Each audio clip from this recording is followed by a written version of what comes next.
दोस्तों पहले एक सवाल, क्या आपको याद है वो दिन जब पाकिस्तान में एक्स यानी ट्विटर बंद कर दिया गया, जब वीपीएन के बगैर इंटरनेट चलाना मुमकिन ना रहा, जब पीटीआई के सोशल मीडिया अकाउंट्स एक एक करके ब्लॉक होने लगे। क्या आपको याद है 9 मई के बाद का मंजर, जब हजारों पीटीआई कारकुनों को रात के अंधेरे में घरों से उठाया गया, जब फौजी अदालतों में सिविलियन चलाए गए, जब वकील करने का हक भी छीन लिया गया।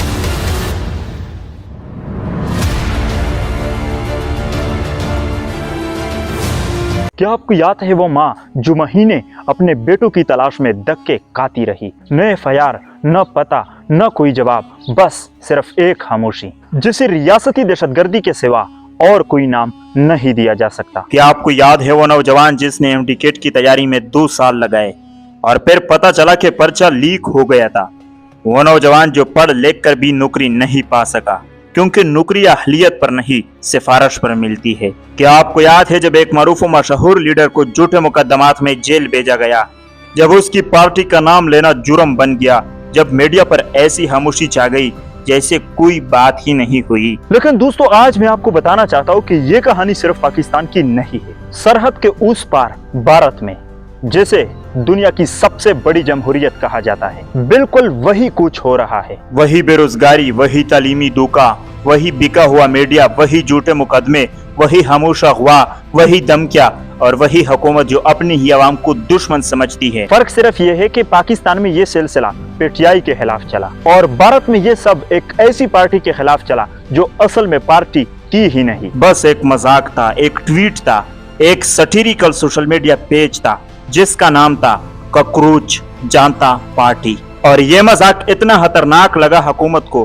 कि वही सब कुछ हुआ जो पाकिस्तान में पीटीआई के साथ हुआ। अकाउंट्स ब्लॉक हुए, वेबसाइट्स बंद हुए, डेथ रेट्स आए, खानदानों को निशाना बनाया गया और इंटरनेट पर पाबंदियां लगाई गई। तो सवाल ये है कि ये मजाक आखिर शुरू कहां से हुआ और इसमें ऐसा क्या था जिसने पूरी हुकूमत को हिला कर रख दिया।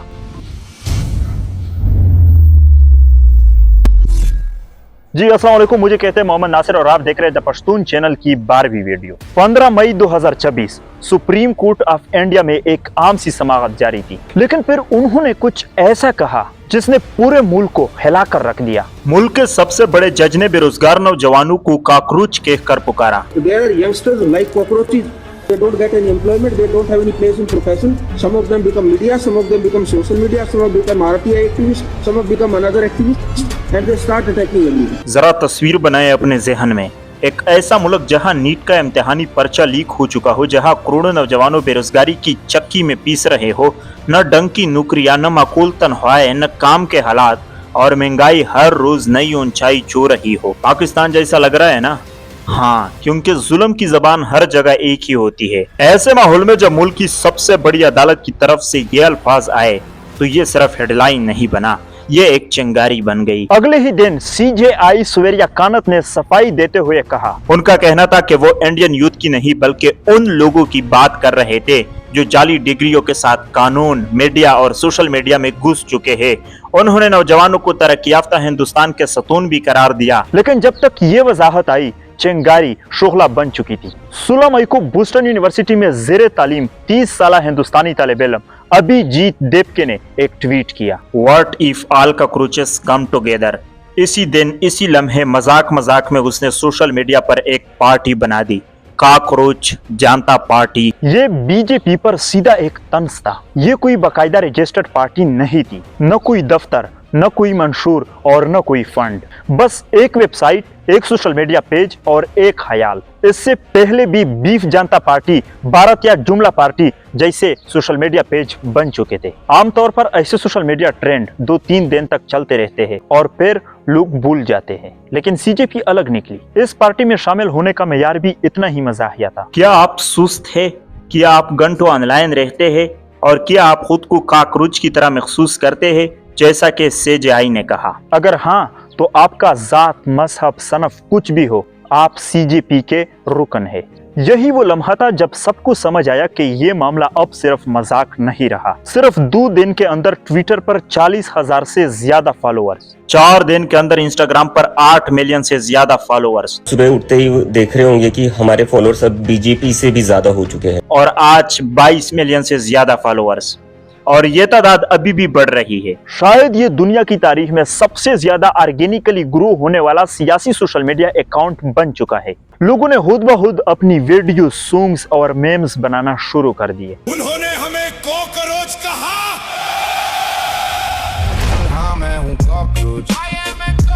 I am a cockroach. ये सिर्फ एक जुमला नहीं था, ये करोड़ों नौजवानों का ऐलान बन गया। कॉकरोच जनता पार्टी ने निजाम के खिलाफ नौजवानों की उस दबी हुई चीख को आवाज दी थी जो बरसों से गूंज रही थी। वो नौजवान जो हर चंद महीनों बाद लीक पेपर की खबर से टूट जाता है, जिसकी जिंदगी बेरोजगारी, महंगाई और निजाम की बेहिसी में घुट रही है। उसने मजाक में अपना अकस देख लिया और उसे दिल से लगा लिया। सीजेपी के वेबसाइट पर एक मैनिफेस्टो भी जारी किया गया जिसमें 5 मुतालिबात रखे गए। ये मुतालिबात मजाकिया जबान में लेके गए थे, लेकिन इनके पीछे बिल्कुल संजीदा मसाइल थे। नंबर 1, अदालती आजादी का तहफ्फुज।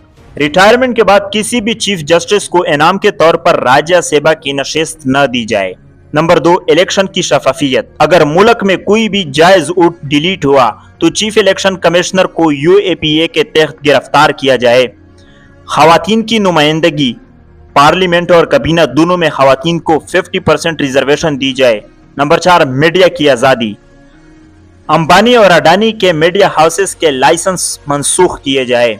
नंबर 5, सियासी वफादारी की जवाबदेही। कोई भी रुकन पार्लियामेंट अगर एक पार्टी से दूसरी में जाए तो उस पर 20 साल के लिए इलेक्शन लड़ने की पाबंदी लगा दी जाए। इन मुतालिबात के पीछे वो सारे मसाइल छुपे हैं जो एक आम हिंदुस्तानी रोज महसूस करता है। अदलिया की आजादी पर सवालिया निशान, इलेक्शन कमीशन की साख का बहरान, बिका हुआ मीडिया और अरकान पार्लियामेंट की हॉर्स ट्रेडिंग। सीजेपी ने एजुकेशन मिनिस्टर धर्मेंद्र प्रधान के इस्तीफा का मुतालिबा उठाया। आज हम एक पिटीशन शुरू करने जा रहे हैं जहां पर हम एजुकेशन मिनिस्टर का रेजिग्नेशन मांगने जा और रहे हैं। उनके वीडियोस पर 1 घंटे में 1 मिलियन से ज्यादा व्यूज आ गए। करोड़ों तलबा की फ्रस्ट्रेशन को एक आवाज मिल गई थी। आपने वो पुरानी कहावत तो सुनी होगी जिसमें बादशाह के जूठे नए कपड़े का पुल एक बच्चे ने खोल दिया। ताकतवर लोग सबसे ज्यादा तब डरते हैं जब कोई सादा सच बोल देता है। कुछ ऐसा ही हुआ 21 मई 2026 को, यानी सीजेपी के क़याम के सिर्फ 5 दिन बाद हुकूमत ने सीजेपी का ट्विटर अकाउंट इंडिया में बंद कर दिया। एक लम्हे के लिए सोचिए, कॉकरोच के कॉस्ट्यूम्स पहनकर लोग मेम्स बनाते हैं और ये फिर नेशनल सिक्योरिटी का मसला बन गया। वाह! जहां असल पेपर लीक हो रहे, असल करप्शन है, इलेक्शन फ्रॉड है, वहां कोई खतरा नहीं, लेकिन इंटरनेट पर चंद मजाक और फौरन कार्रवाई। ट्विटर बैन के बाद सीजेपी ने फौरी तौर पर कॉकरोच इज बैक के नाम से बैकअप अकाउंट बनाया। फिर उनके इंस्टाग्राम पेज को हैक करने की कोशिश की गई। इतनी बार के 23 मई को अभिजीत ने ट्वीट करके बताया कि अब उनके पास किसी भी प्लेटफॉर्म का एक्सेस नहीं रहा। उनकी वेबसाइट भी बंद कर दी गई। इस वक्त तक जब 10 लाख लोग सीजेपी के रुकन बन चुके थे और 6 लाख से ज्यादा लोग धर्मेंद्र प्रधान के इस्तीफा की पिटीशन पर दस्तखत कर चुके थे। लेकिन दोस्तों, मामला यही नहीं रुका। अभिजीत का जाती व्हाट्सएप नंबर लीक कर दिया गया। जान से मारने की धमकी आने लगे। एक पैगाम सीधे लेकर गया, पैसे मिलेंगे तुम्हें, ये अकाउंट बंद करो या बीजेपी में आ जाओ वरना अमेरिका में भी मरवा देंगे तुम्हें। पहले लालच, फिर धमकी। अभिजीत ने ये सब पब्लिक किया, नंबर समेत, लेकिन पुलिस ने कोई कार्रवाई नहीं की। फिर अभिजीत के खानदान को निशाना बनाया गया। बीजेपी के टूल अकाउंट्स ने बिल वास्ता धमकियां दी। ये तो यूएसए में रहता है, लेकिन इसका खानदान तो अभी भी इंडिया में है। मैं तुझे अभी भी बोल रहा हूँ, तेरे पास टाइम है, बीजेपी में आ जा, तेरी जरूरत है, ये ज्यादा बेनिफिशियल रहेगा तेरे लिए। बाकी तू कहाँ रहता है, तेरे मम्मी पापा कहाँ रहते हैं, सब पता है हमें। लेकिन दोस्तों, ये सिर्फ ऑनलाइन धमकियां नहीं थी। अभिजीत ने बताया कि महाराष्ट्र में रहने वाले उनके खानदान के घर तक लोग पहुंचे और वीडियोस और मैसेजेस के जरिए धमकियां दी गई। इससे भी काम न बना तो डिफेमेशन कैंपेन चलाना शुरू किया। याद दिलाया गया कि अभिजीत दीप के 2020 से 2023 तक आम आदमी पार्टी के साथ काम कर चुके हैं, जो उन्होंने कभी छुपाया ही नहीं, न कोई ट्वीट डिलीट किया। और दोस्तों, शायद यही इस कहानी का सबसे बड़ा सबक है। जब कोई हुकूमत एक छोटी मजाक से इतना डर जाए तो फिर सोचना चाहिए कि इस मजाक में आखिर कितनी सच्चाई थी। I am a cockroach. और शायद यही जुमला इन करोड़ों लोगों की आवाज है जो निजाम की नजर में कभी इंसान नहीं समझे गए। और बिल्कुल ऐसा ही पाकिस्तानी हुकूमत भी हमें कॉकरोच से भी कम समझते हैं, नीच समझते हैं, लेकिन वो मुंह से नहीं बोलते। और एक दिन आएगा जब यही लोग आपको बोलेंगे कॉकरोच से भी नीचे। ये सिर्फ इंडिया की कहानी नहीं, ये बिल्कुल पाकिस्तान की कहानी है। तो ये थी हमारी आज की वीडियो। अगर हेल्पफुल लगी हो तो लाइक करें और शेयर करें। दीजिए इजाज़त इस दुआ के साथ, जहाँ भी रहे खुश रहे, आबाद रहे। ओके, अल्लाह हाफिज़। Thank you very much.